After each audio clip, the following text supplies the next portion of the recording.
Halo, Assalamualaikum warahmatullahi wabarakatuh. Perkenalkan, saya Diah Nur Afia dari kelas 2 ED3 Teknik Kimia Politeknik Negeri Malang. Di sini saya akan menjelaskan mengenai LKM Praktikum Pengendalian Proses bab 3 yang berjudul Penentuan Fungsi Hantar Sistem Pengendali pada Pengendali Aras. Nah, di sini diketahui data hasil pengamatan dari sini persen PO1-nya itu diketahui 40% dan untuk persen PO2-nya 60%. Untuk persen PV1-nya sama dengan 19,84%. Dari mana? Dari T0. Jadi persen PV yang pertamanya ya. Persen PV yang pertama yaitu 19,84. Lalu untuk persen PV2 itu 46,49%. Dari mana? Dari T sekon yang paling akhir, di mana di sini 220, maka persen PV-nya itu 46,49%. Untuk delta persen PO-nya ini 20. 20 dari mana? 20 ini dari persen PO2 60% dikurangi persen PO1 40%, jadi didapatkan 20. Dan untuk persen PV didapatkan dari persen PV2 dikurangi persen PV1, yaitu 46,49 dikurangi dengan 19,84, hasilnya 26,65. Nah, selanjutnya yang akan kita bahas pertama yaitu metode 1. Di metode 1 ini yang pertama kita diminta untuk membuat grafik persen PV terhadap waktu untuk metode 1. Nah, di sini merupakan grafiknya. Untuk yang bawah ini PV1, yang 2 ini PV2. Untuk selisih antara PV1 dan PV2 ini delta CS atau biasa disebut juga dengan delta PV sama. Nah, ini adalah perubahan output dari dari PV1 menuju PV2. Nah, bagaimana cara menentukan tau-nya pada metode 1 ini? Yang pertama kita lakukan yaitu tarik garis lurus dengan kondisi steady yang pertama menuju ke titik 0 di sini.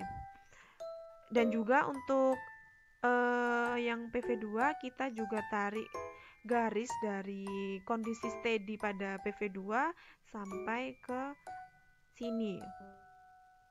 Nah, karena setiap perubahan PO langsung direspon dengan PV ikut bertambah, di mana T-nya sama dengan 0, maka di sini pada metode 1 ini tidak ada tau-D-nya atau D-time-nya. Nah, untuk tau bagaimana?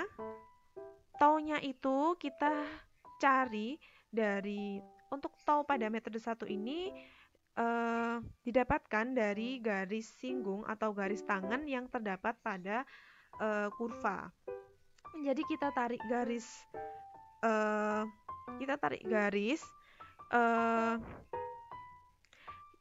yang menyentuh belokan, garis merah ini kita tarik, lalu kita cari titik potongnya. Di mana titik potongnya ada di sini, maka kita tarik ke bawah, kita baca.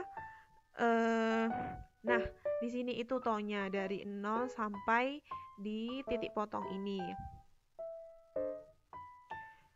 Sudah. Selanjutnya kita diminta menentukan nilai KP, tau dan tau-D jika ada dengan menggunakan metode 1.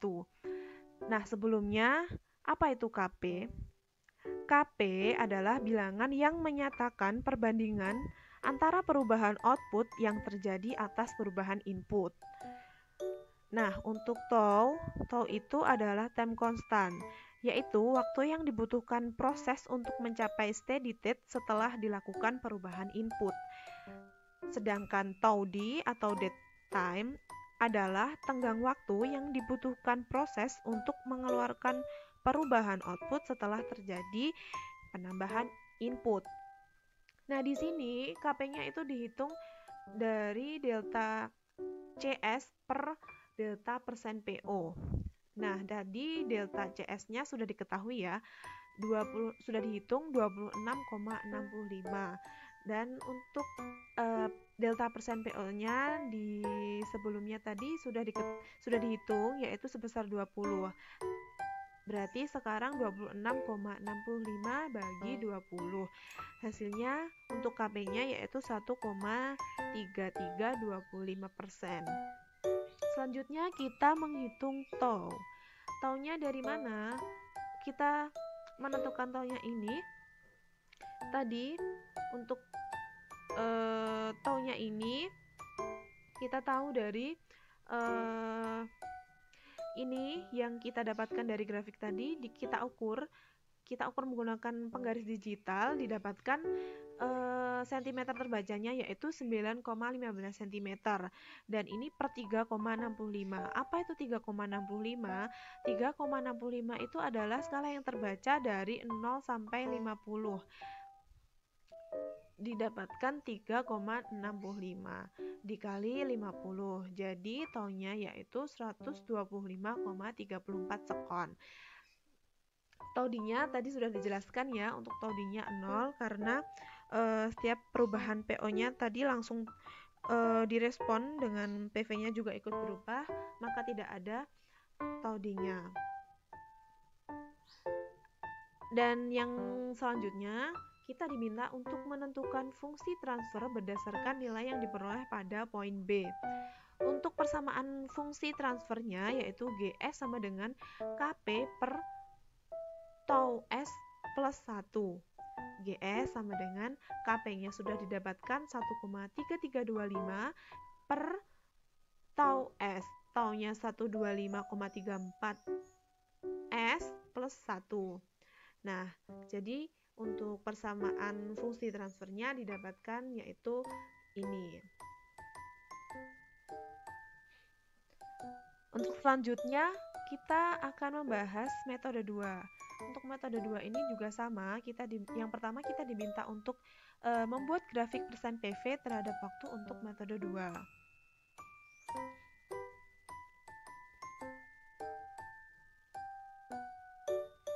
Nah, kalau untuk metode 1 tadi taunya sangat tergantung pada bagaimana kita menentukan garis singgung tangannya. Untuk metode 2 ini tau didapat dari tinjauan titik belok, jadi lebih konsisten ya. Dari mana titik beloknya tadi? Dari 63,2% dari delta CS.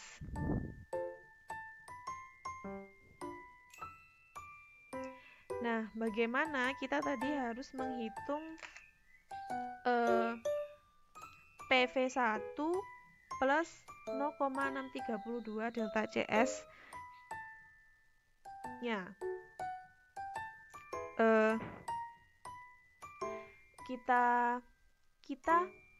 Kita ukur menggunakan penggaris digital.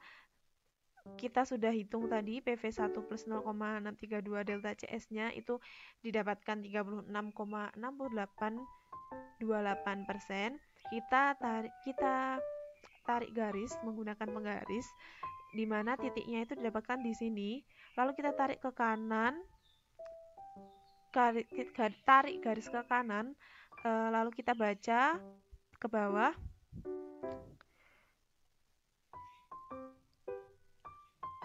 Taunya berarti dari titik potong sini, dari sini ke 0.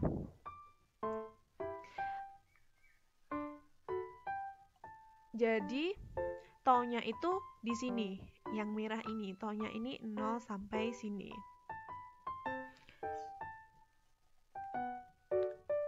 Nah, selanjutnya kita diminta untuk menentukan nilai KP, tau, dan tau D jika ada dengan menggunakan metode 2. Di sini KP-nya juga sama seperti metode 1, semua metode itu di sini sama KP-nya, yaitu delta CS per delta persen PO, yaitu 1,3325%. Nah, PV1-nya tadi sudah kita hitung untuk mendapatkan taunya di sini. Nah, selanjutnya kita menghitung tau. Taunya dari mana?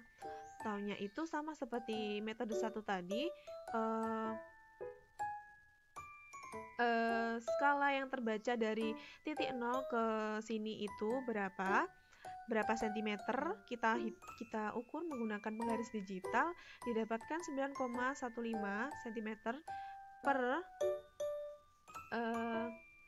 di sini per skala yang terbaca antara 0 sampai 20 itu berapa sentimeter. Nah, didapatkan itu 3,65 cm, berarti dikali 20 dan didapatkan hasil sama dengan 86 sekon. Untuk taudinya itu 0. Kenapa 0? Karena setiap perubahan PO langsung direspon dengan PV-nya juga ikut bertambah, maka taudinya sama dengan 0. Dan yang selanjutnya kita menentukan fungsi transfer berdasarkan nilai yang diperoleh pada poin B. Untuk persamaan fungsi transfernya sama seperti metode 1, GS sama dengan KP per tau S plus 1. Jadi GS-nya sama dengan 1,3325 per 86 sekon, 86 S plus 1. Jadi ini untuk persamaan fungsi transfer dari metode 2. Dan yang terakhir kita akan membahas metode 3. Sama, di metode 3 ini kita yang pertama diminta untuk membuat grafik persen PV terhadap waktu untuk metode 3. Untuk metode 3 ini harga tau didapatkan dari 2 titik pada daerah yang mengalami perubahan kecepatan secara signifikan. Nah, karena tidak ada jeda antara input respon dengan output, maka taudinya itu juga 0 sekon. Karena outputnya langsung respon tadi. Yang pertama kita lakukan harus menghitung T1 dan T2-nya. Untuk T1-nya itu didapatkan dari 28,3% dari delta CS. Kita hitung dari sini, PV1 plus 0,283 delta CS. Didapatkan 27,3820 tadi. Lalu kita ukur menggunakan penggaris digital, di mana didapatkan titiknya itu di sini, lalu kita tarik ke kanan, lalu dibaca ke bawah. Nah, ini adalah sebagai T1-nya. Nah, untuk T2-nya itu sama seperti metode 2 tadi. T2 tadi didapatkan 36,6828 ya. Itu titiknya di sini, lalu kita tarik garis ke kanan, lalu dibaca ke bawah. Nah, ini merupakan T2-nya.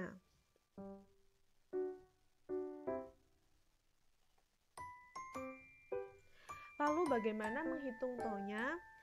Untuk menghitung taunya nanti kita bahas di selanjutnya. Nah, ini menentukan nilai KP, tau, dan taudi jika ada dengan menggunakan metode 3 ini. KP-nya sama 1,325%. Untuk taunya itu khusus untuk metode 3 ini menggunakan 3/2 dikali T2 min T1.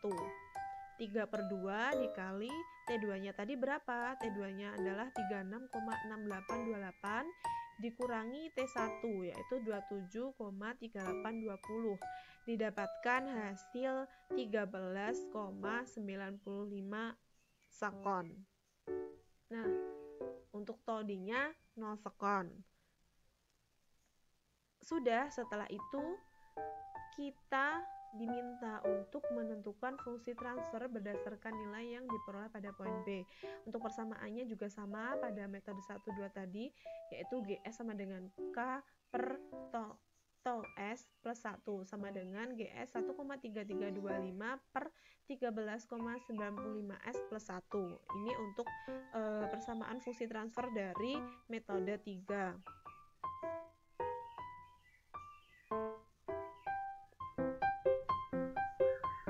Sekian yang dapat saya sampaikan, kurang lebihnya mohon maaf. Wassalamualaikum warahmatullahi wabarakatuh.